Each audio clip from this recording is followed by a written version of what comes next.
Hello, book lovers and English learners. Welcome to our October live read along. I'm Lydie Bureau and I'm an English teacher in France, and I'm also the founder of Lydie's Book Club, a book club for learners of English. In this book club, I host live readings and workshops on adaptations of classics of literature and contemporary novels in their original text. I also tend to prioritize books that are written by women. Each month, we read and explore a different book for all levels of English. And at the end of each reading week, I meet the members of the book club in a live workshop by Zoom to discuss the chapters read over that week so that they can practice their speaking skills and their critical thinking skills. And this month, we are reading the C1 Advanced adaptation of North and South by Elizabeth Gaskell. This is a 2008 Penguin Readers edition. If you are interested in buying this book, if you want to know more about the novel and Elizabeth Gaskell's work, I invite you to listen to the podcast episode 25, an introduction to Elizabeth Gaskell and North and South, which is available here on this YouTube channel and also on the Spotify podcast Read in English. All my content is also available on Spotify because I find that it's a nice way to consume content, especially when it's about reading and we can do something else at the same time. Because we know we are all busy doing stuff, family and work or any other chores. So it's quite nice and we don't necessarily have the time to read. Yes, that's the thing. This is our third live reading session, and we are going to read chapters 7 and 8 tonight. And Kitty is saying, no, I wasn't there yesterday, but I looked on YouTube. Oh, great. Nice.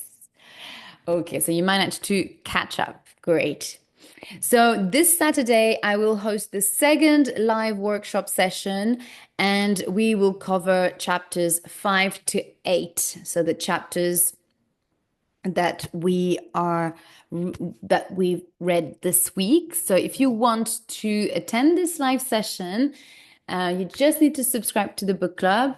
You just click on the link in the description of this video, and you will find all the information on my website. Just find the page, join the book club, and you subscribe. That's it. You can find all the information also of the upcoming live readings and live workshops as well on the website, on the book club page, on the North and South live workshop sessions. All my live readings and podcasts are also available on YouTube, as I mentioned earlier, and Spotify. Right, so let's get started with a quick recap of the previous chapters, the chapters that we read yesterday. So chapter 5 and 6. Yep, here, that's better.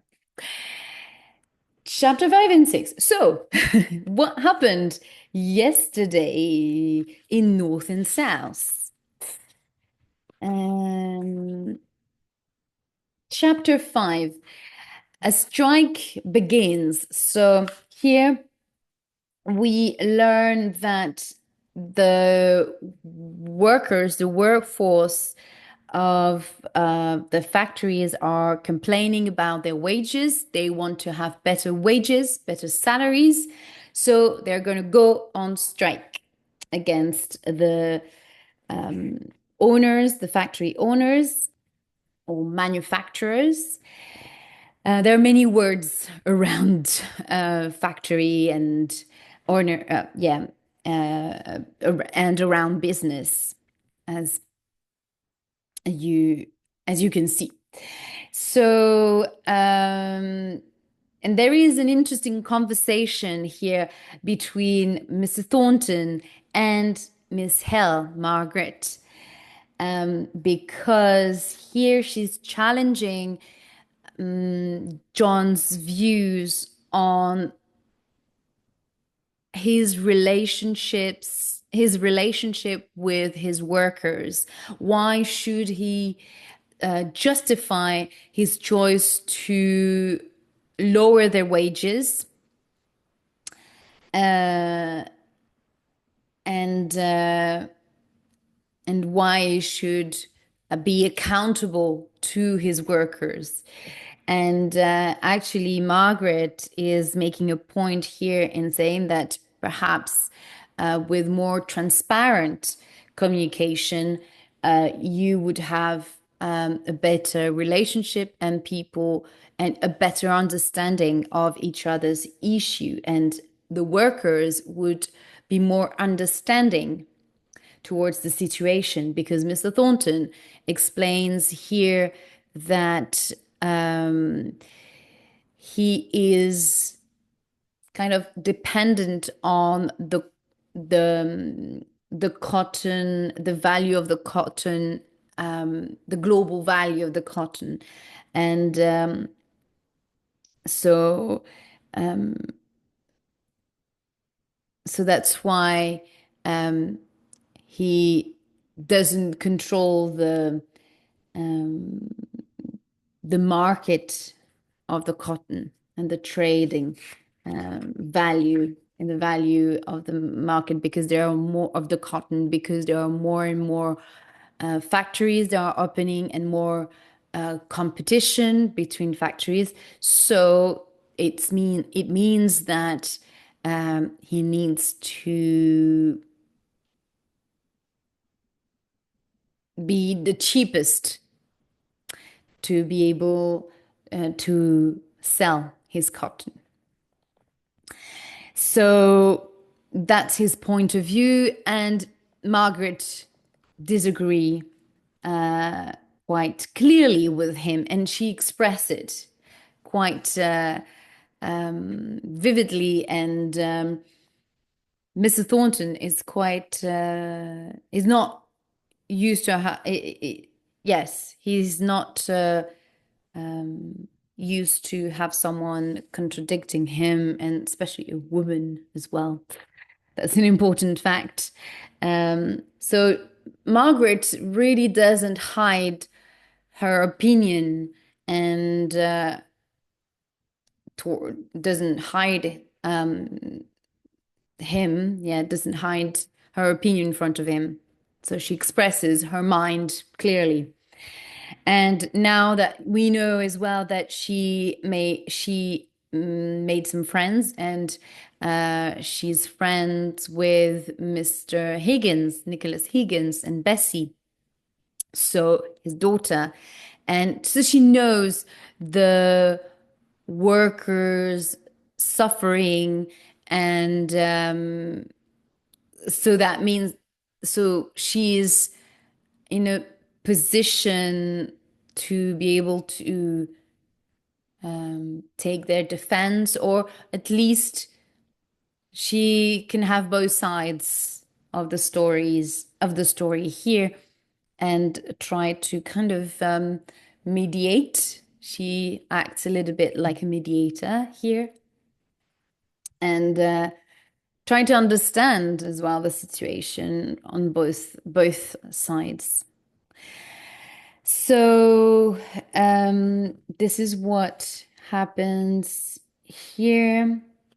Then Margaret also meets Mrs. Thornton and Fanny, John's sister. And Mrs. Thornton shows already that shows her dislike of Margaret, and she doesn't like that Fanny finds some common interest with with Margaret. At some point, Fanny and Margaret are talking about opera and music.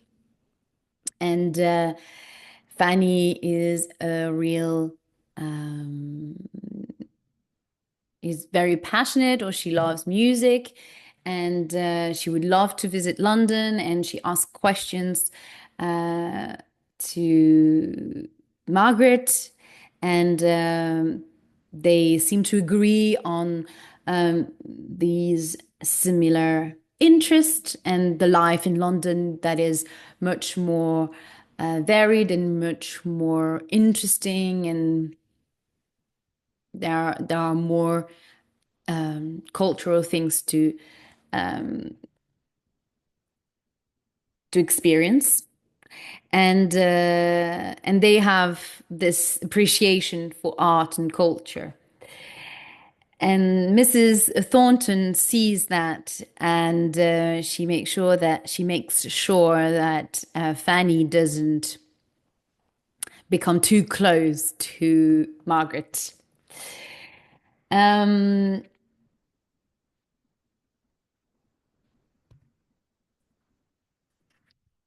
so they get on strike, and we learn also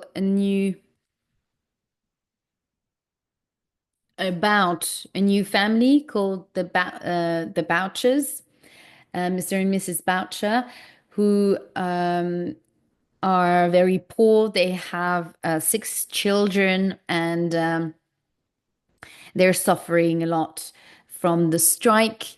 And um, Margaret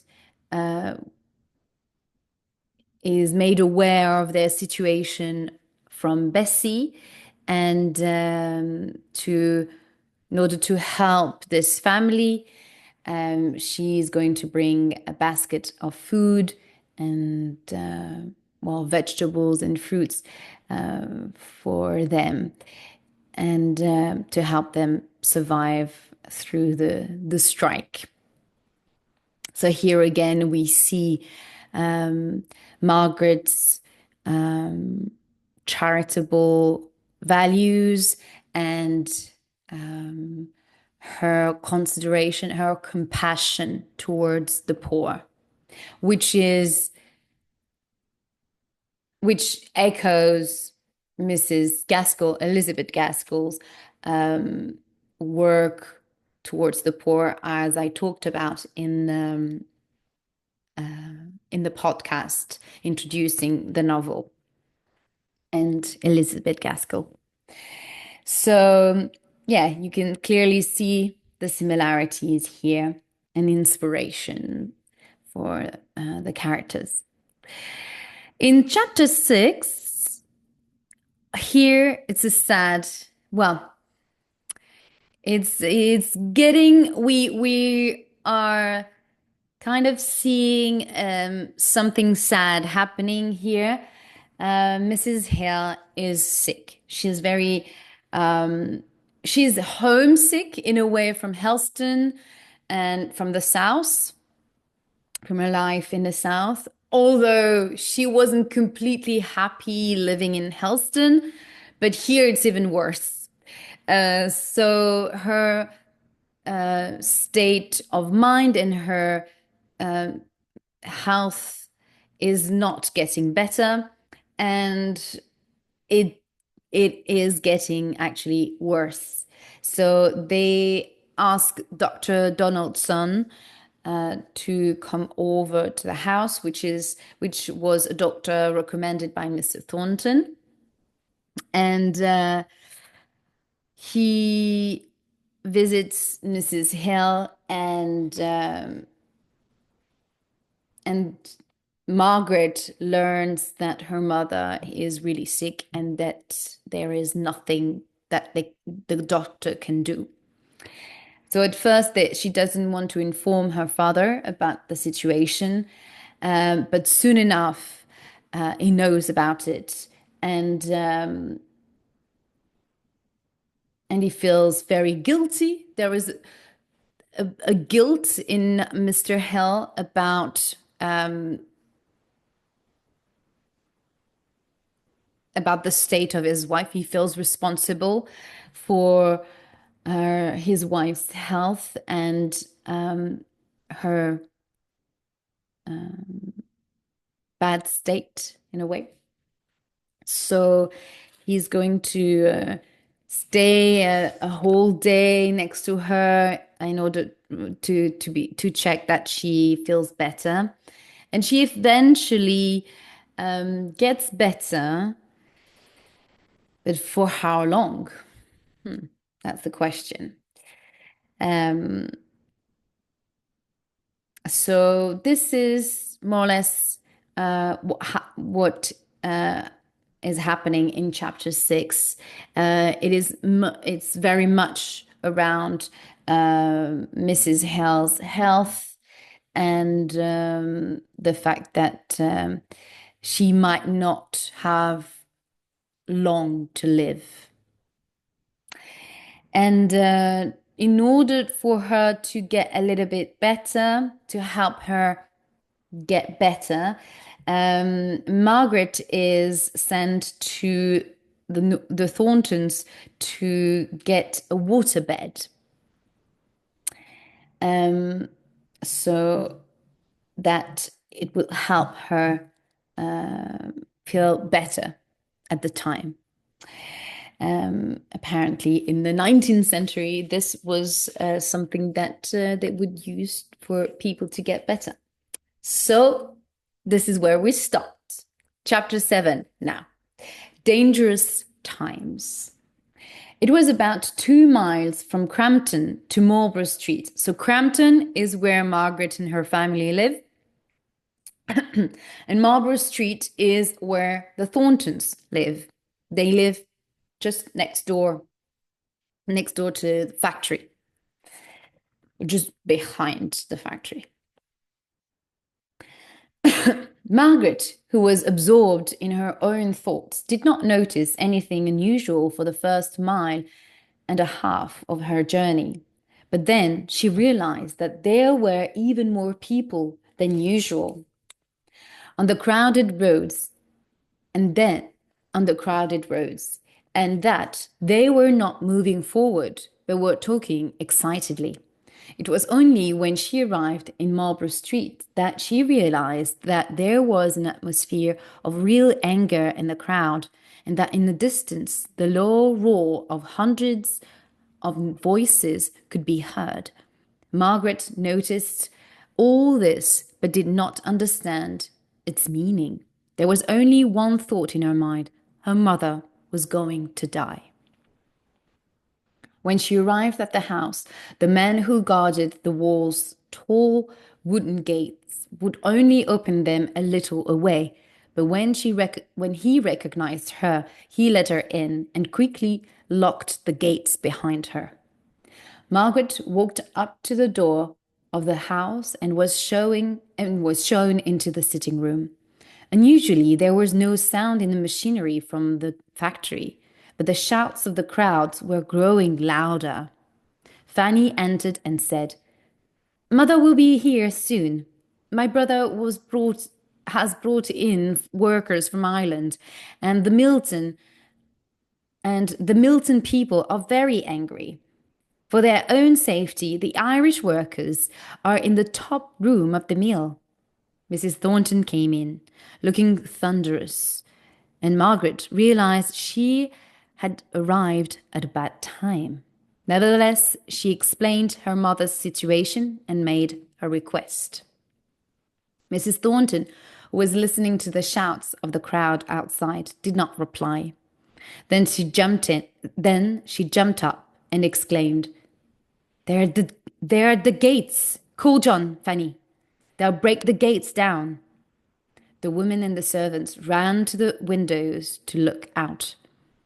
The wooden gates were shaking as men threw themselves against them. Fanny screamed, while Mrs. Thornton's face was white with fear. Mr. Thornton appeared. His face was a little red, but he did not look at all frightened. You have come at an unfortunate moment, Miss Hale," he said.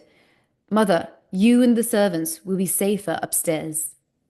The servants ran upstairs, but Mrs. Thornton said, I will stay with you, of course. When will the soldiers arrive?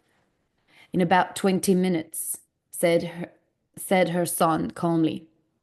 20 minutes, cried Mrs. Thornton, looking very frightened. Mr. Thornton went to the windows to close them, and as he did, so they heard the sound of the gates breaking open. Fanny fainted, and her mother ran to her and carried her upstairs. Should you not go upstairs? Should you not go upstairs too, Miss Hale? Said Mr. Thornton. No, said Margaret. But now the workers had arrived at the house and were shouting so loudly that he could not hear her. Let them shout, said Mr. Thornton coolly. The soldiers will be here soon. Be brave, Miss Hale. Don't be afraid. Don't be afraid for me. But please, don't let the soldiers cut down those poor men, said Margaret passionately. They are human beings. Go out and speak to them, man to man. A dark cloud came over Mr. Thornton's face when she said this, and he was silent. Then, I will go, he said. He left the room. Margaret ran to the window and soon saw that he was standing on the steps to the house with his arms folded. As he watched, she saw some of the younger men in the crowd take off their shoes to throw at him. She ran downstairs and opened the door. Placing herself in front of Mr. Thornton, she cried, Do not use violence. The soldiers are coming. Go before it is too late. Mr. Thornton moved to one side so that he could be seen. Send the Irish workers away, shouted an angry voice. No, exclaimed Mr. Thornton, and the crowd started shouting insults. Margaret saw that the group of younger men were aiming their shoes at him. Desperately trying to save him, she stood in front of him and threw her arm around him. Well, more like that. Go away, he said, and shook her off. So he tried to push her. But at that moment, a shoe almost hit them. A second later, a stone hit Margaret hard on the forehead, and she fell into Mr. Thornton's shoulder. He put his arms around her. How brave you are, he said scornfully to the how brave you are, he said scornfully to the crowds. Hundreds of you attacking one woman. The crowd went silent. Then, slowly, people started moving towards the gates. Only one voice cried. The stone was meant for you, but you were hiding behind a woman. Shaking with anger, Mr. Thornton placed Margaret gently on the steps and walked right into the middle of the crowd. Kill me if that is what you want, he said, but the crowd continued moving towards the gate. When he was sure they would not turn back, Mr. Thornton ran back up the steps to Margaret. I'm all right, she said, and fainted. He picked her up and carried her, still unconscious, into the dining room. There he laid her on the sofa and cried passionately, Oh, Margaret, no one knows what you mean to me. You are the only woman I have ever loved. His mother appeared. Fortunately, she did not seem to have heard his words. He told her what had happened and asked her to look after Margaret while he went to talk to the Irish workers. A servant called. Jane came and started to bathe Margaret's face.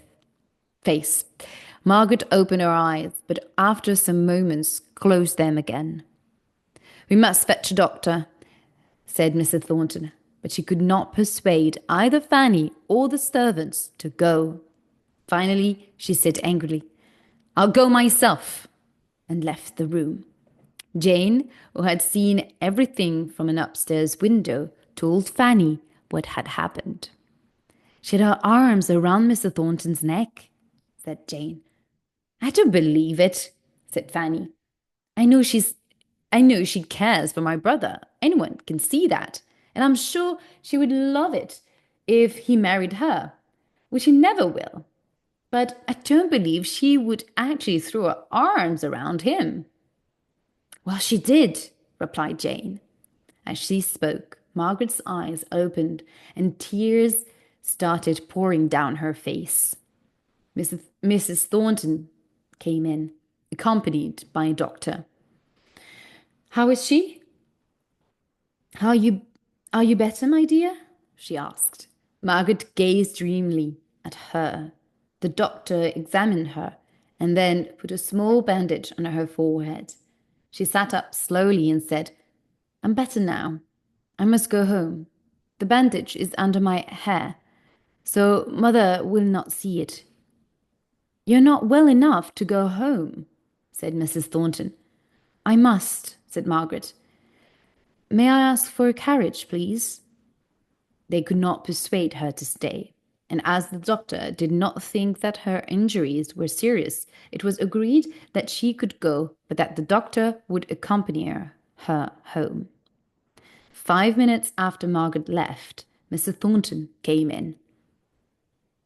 Where is Miss Hale? He asked anxiously. Gone home, said his mother. She was a lot better. She could not have been well enough. She said she was, and the doctor said she was. She went home in a carriage.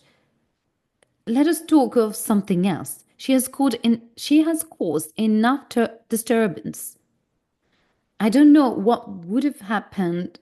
I don't know what would have happened to me without her. Do you really need a girl to defend you? Asked Mrs. Thornton scornfully. His face turned red. Not many girls would have done what she did. A girl in love will do almost anything, replied his mother, watching him carefully. Mother! He stepped forward, breathing heavily. Feeling uncomfortable, Mrs. Thornton changed the subject. You don't think there will be any more violence, do you? The soldiers will make sure there isn't. I'm going to arrange to have a guard around the house and mill.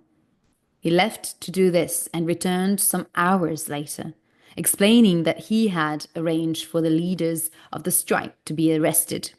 Then he said, Mother, I'm going to Crampton tomorrow to see Miss Hale.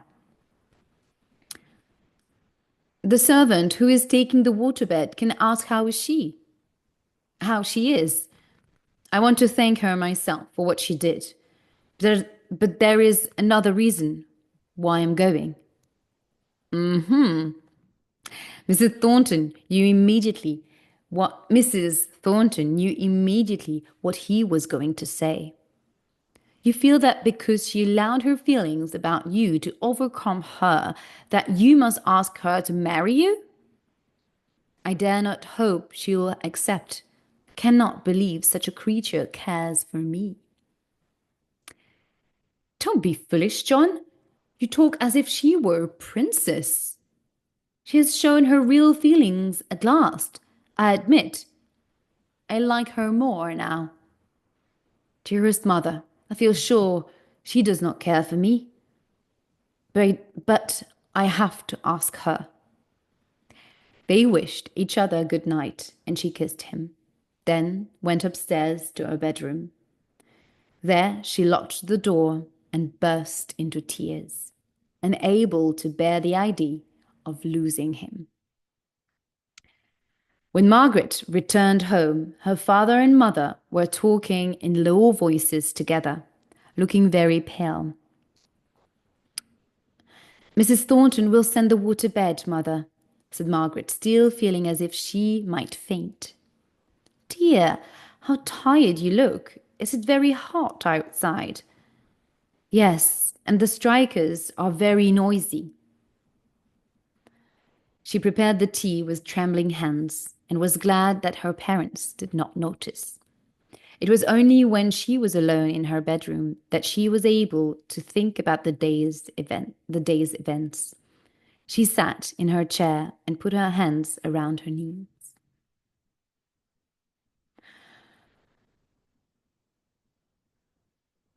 I, who despise people of who lack self-control, threw my arms around Mr. Thornton like a romantic fool. Did I do any good? The crowd would probably have gone away without me. This was her first judgment, but when she thought about it more coolly, she decided that her actions had probably helped the situation. But what made me defend him as if he were a helpless child? I'm not surprised Fanny thought I was in love with him. Me? In love with Mr. Thornton? Her pale cheeks became bright red, and she started to cry. How terrible that they think that about me when I don't care about him at all. But it wasn't fair. One man against so many. I had to help him. I would do the same again if it was necessary. Having decided this, she lay down in her head, too tired. She lay down in her bed, sorry. She lay down in her bed, too tired to move even one finger. She did not know if she slept that night. In her thoughts, her dreams, people were watching her and discussing her, and she was filled with shame. The next morning was a beautiful day, and Margaret decided that she would try to forget all about what had happened. She was doing some sewing in her room when Dixon came to tell her that Mr. Thornton had called and wanted to see her. I will come, said Margaret quietly, but it was some minutes before she found the courage to meet him. Mr. Thornton was standing by the sitting-room window, his heart beating fast. When he thought of the touch of Margaret's arms around his neck, he felt as if he were on fire. He was afraid to her and begged her to come into them. He was afraid he would lose her all self-control, that he would hold out his arms to her and beg her to come into them. He feared that she would reject him, but he could not imagine a future without her. She came in, looking pale and tired, but very beautiful. Mr. Thornton went to the door and shut it. He said, Miss Hale, I'm so very grateful to you for... You had nothing to be grateful for, said Margaret quickly. It was a natural reaction. Any woman would have done the same. I disagree. I owe my life to you. Oh, Miss Hale, I owe everything to you, to the woman I love, as I have never loved a woman before. Well, this is the big declaration here. Ew. He took her hand and held it tight, but she said icily, the way you speak shocks me. You seem to think that what I did was because of my feelings for you. You're wrong. I would have done the same for any man in that crowd. Am I not allowed to thank you or express my feelings? Said Mr. Thornton. Not in the way you have done. I understand now. It is clear you despise me. I think you do not understand me. I do not wish to understand you. No, I see that you do not. Despite his angry words, All Mr. Thornton wanted to do was to throw himself at Margaret's feet. She started to cry. He waited, hoping for a reply, but when she remained silent, he picked up his hat to leave. You seem insulted by my feelings, but I cannot help it. Until now, I have never loved any woman. I have been too busy. You cannot stop me from loving you. But do not be afraid that I will annoy you, that I will annoy you. But do not be afraid that I will annoy you by talking about my feelings. I'm not afraid, said Margaret, standing very straight. But Mr. Thornton, you have been very kind to my father. Please, let us not be angry with each other. Please. Her whole manner softened when she said these words, but Mr. Thornton did not answer. He refused the hand that she held out, then turned and left the room. Margaret thought she saw tears in his eyes, and she felt sorry that she had hurt him. But how could I help it? She asked herself. I never liked him. I was polite, but nothing more. This is his fault, not mine. When Mr. Thornton left the house that morning, he had a violent headache and wanted to sit down and cry like a little child. A bus stopped, and without thinking, it got into it.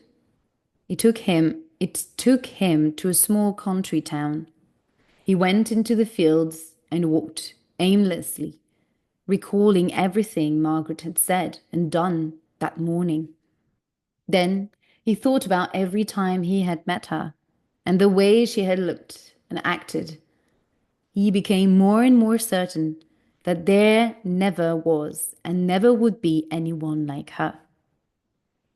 He knew that she did not love him and never would, but he would also knew that nothing could stop him from loving her.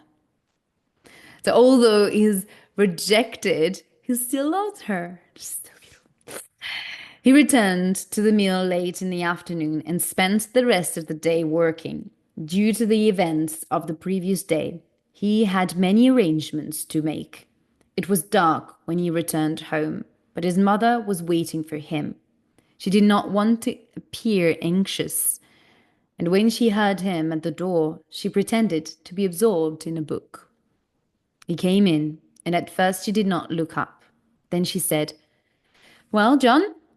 He kissed her on the forehead and said in a low voice, No one loves me. No one cares for me, except you, Mother. Tears came to his eyes, and he turned away and leaned against the wall. She stood up and almost fell. Then, putting her hands on his shoulders, she looked into his eyes and said, A mother's love is forever. A girl's love changes with every wind. She would not have you, would she, John? I'm not good enough for her, Mother.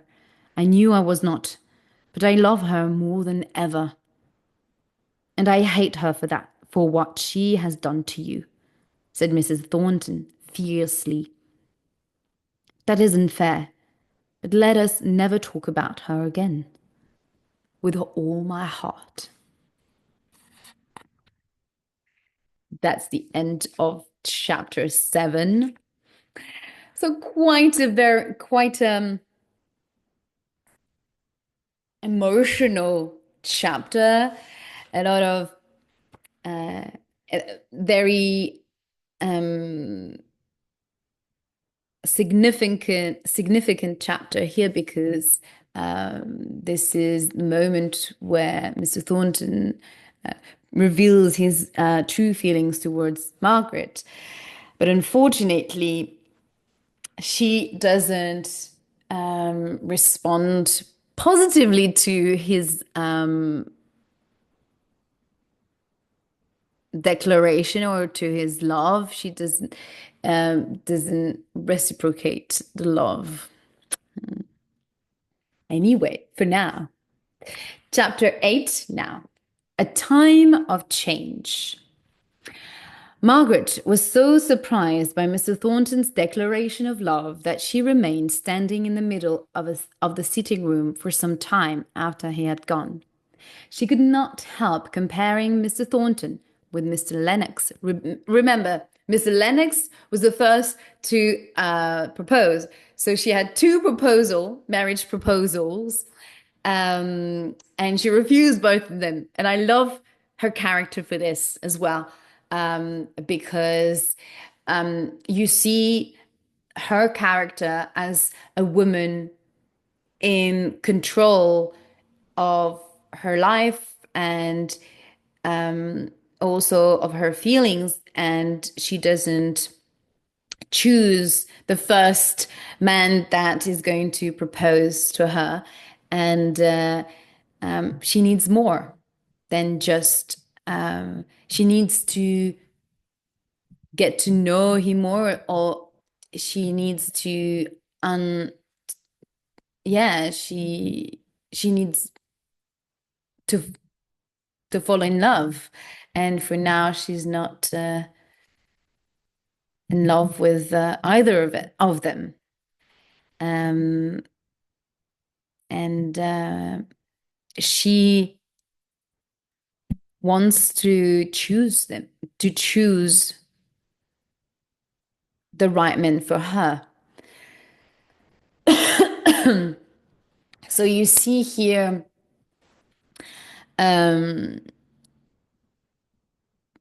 the power dynamic that's been reversed here.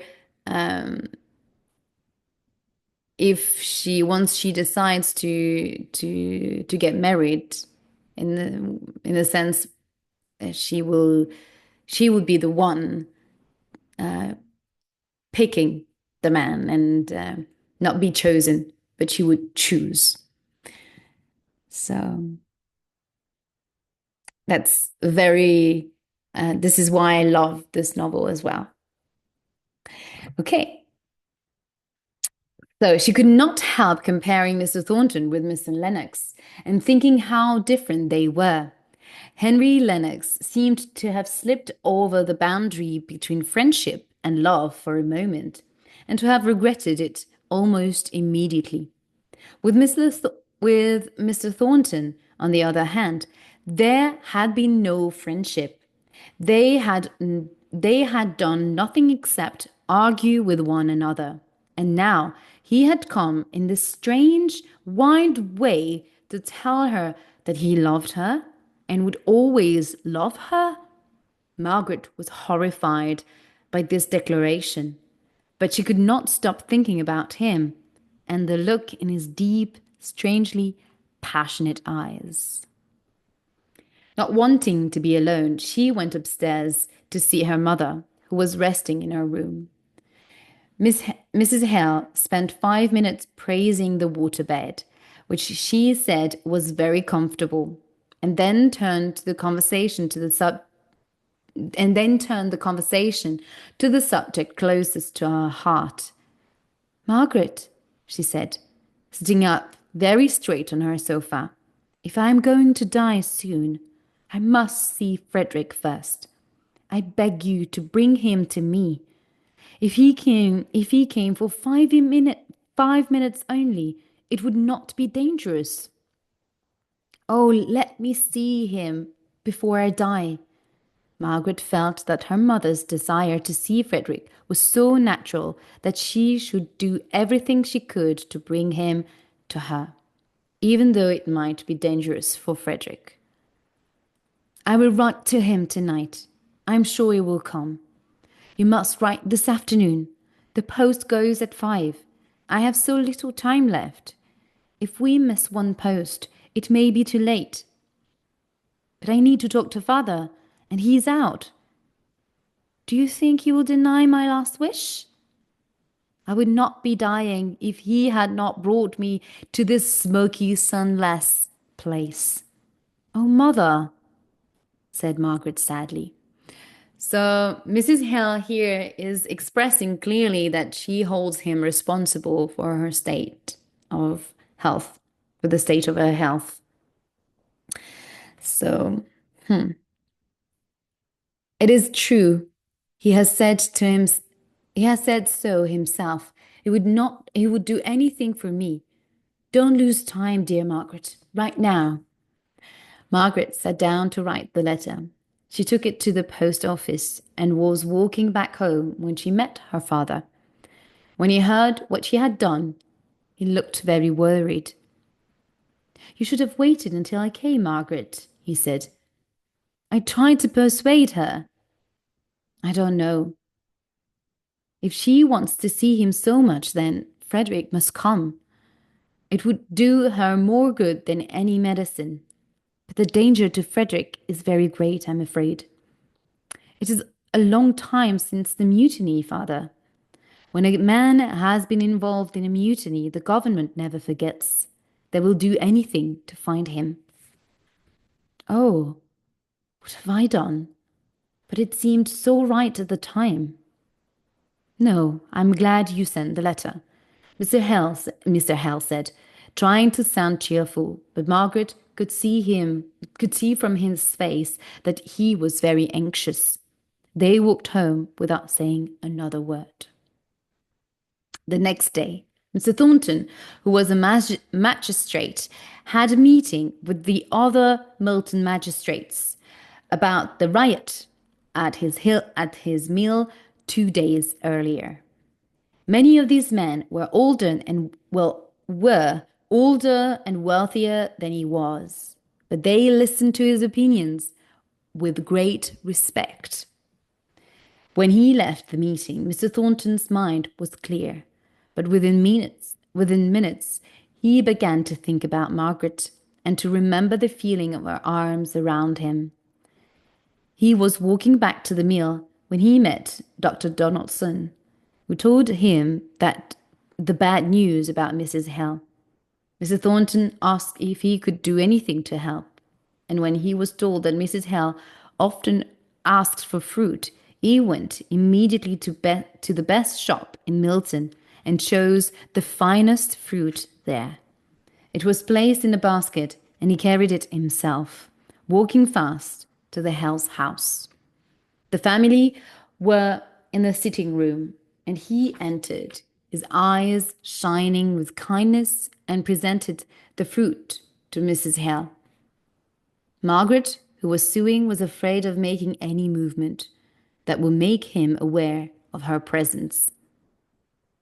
I'm afraid I cannot stay, Mr. Thornton said, but you must allow me the pleasure of bringing some fruit again. Good afternoon, Mr. Hale. Goodbye, madame. He was gone. Not one word, one glance at Margaret. She thought that he had not seen her. How kind of him to think of me, said Mrs. Hale. Do you not think so, Margaret? Yes, said Margaret quietly. After a few minutes, she left the room and met Dixon, who handed her a note. That young woman you go to see, Higgins, I mean, she died this morning. Her sister is here and wants to speak to you. Right. So here we learn that Bessie died. Oh, poor Bessie, said Margaret, bursting into tears, and she went down to the kitchen to see Mary. The girl, who had been crying so much that her face was swollen, explained that morning, about an hour after Nicholas had gone out, Bessie had suddenly become very ill. Some neighbors had run to Mary's workplace to find her, but they had been unable to find her father. Mary had arrived only a few minutes before Bessie died. She loved you so much. Please come and see her, madam. She would have wanted you too. Yes, I will. I will come this afternoon. That afternoon, Margaret walked quickly to the Higgins. Mary opened the door to her and they went upstairs to the room where Bessie lay. Her face, which had often looked so exhausted from pain, now had a soft smile, and although there were tears in Margaret's eyes, deep inside, she felt very calm. So this was death. It looked more peaceful than life. Slowly, she turned away from the bed, and she and Mary went downstairs without a word. Nicholas Higgins was standing in the middle of the room. He had only just learned the news, and his eyes were huge and dry and fierce. Margaret tried to creep past him, to leave him with his daughter, but he seized her arm and cried, "Did you see her die?" "No," answered Margaret, standing still. "You sure she's dead?" "She's dead." He looked at her searchingly, then suddenly threw himself halfway across the table and began to sob. "Get out of here," he cried to Margaret. She took his hand and held it in hers. It was a long time before he was able to calm down, but then he asked her to come with him to Bessie's room, and she did so. "Nothing can hurt her now," he said, as he stood by his daughter's bed. He looked so pale and ill that Margaret had the idea of suggesting that he should talk to her father. He should talk to her father, Mr. Hale. Higgins desperately needed comfort, and knowing that Mr. Hale had been a clergyman, agreed to visit him. Some neighbors came in to look after Mary, and the two walked in silence to Crampton. Margaret quickly explained the situation to Mr. Hale, and then led Higgins to the study. She went upstairs to see her mother, and it was some time before she came down again. She was surprised to see the two men with their heads close together, apparently having a serious conversation. They looked up when Margaret came in, and Higgins said proudly, "We've been discussing religion, and now we're talking about the strike. I wish some of the mill owners would meet some of you men and have a good talk about things," said Mr. Hale. "I'm sure it would be the best way of overcoming your difficulties. I wonder if Mr. Thornton could be persuaded to do so." "Thornton? He's the fellow who brought over the Irish workers. Then the leaders of the right ruined it for everyone. Violence isn't the way, but now when people would have talked with now, when people would have thanked him for taking the right leaders to court, Mr. Thornton has decided not to do it. He says they won't be able to find work again, and that's enough punishment." "Has the strike ended then?" asked Margaret. "Yes," said Nicholas angrily. "The mill doors will open again tomorrow." "Will you get your old job back?" "No chance. Hamper, my mill owner, thinks I'm a troublemaker. He'd rather cut his leg off than give my job back to me." Margaret thought for a moment and then said hesitantly, "Why don't you go to Marlborough Mill and ask Mr. Thornton?" Nicholas shook his head in disbelief. "Mr. Thornton? He won't see me." "I will write a note for you to give him," said Mr. Hale, eager to help. "It's kind of you, but I will do it myself, or not at all. I'll go because you ask me, Miss Margaret. I'll wait for him tomorrow until he comes out of the mill. I'll tell him about the Boucher family and their troubles, and that I want to help them. But the clock is striking 10. Oh, sorry, I want to help me. I want to help them. But the clock is striking 10. I must go. He rose, looked steadily at Margaret and Mr. Hale, brushed his hand across his eyes, and left the room. How proud that man is, said Mr. Hale, a little annoyed that Higgins had refused his offer of help. Yes, but how strong and honest he is. He is too, said Margaret. The next morning, a letter arrived from Edith. It was full of affection, like its writer, and described Edith's little boy, who had been born a few weeks earlier. Edith was very hesitant that Margaret and her mother should come and stay with her. Edith was very insistent that that Margaret and her mother should come and stay with her in Corfu for at least 3 months. She did not ask Mr. Hale, whom she blamed for taking the family away from Helston. Everyone hates everyone in Mrs. Hale's side, from Mrs. Hale's side, from the mother's family hate Mr. Hale. Margaret would have loved to go to Corfu and live Edith's life just for one day. She was not yet 20, but she felt so old, and she thought that it might make her feel young again.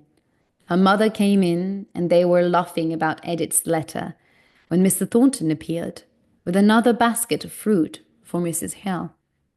He had come because of his great need to see Margaret again, but after he had glanced in her direction, he bowed coldly to her and turned away.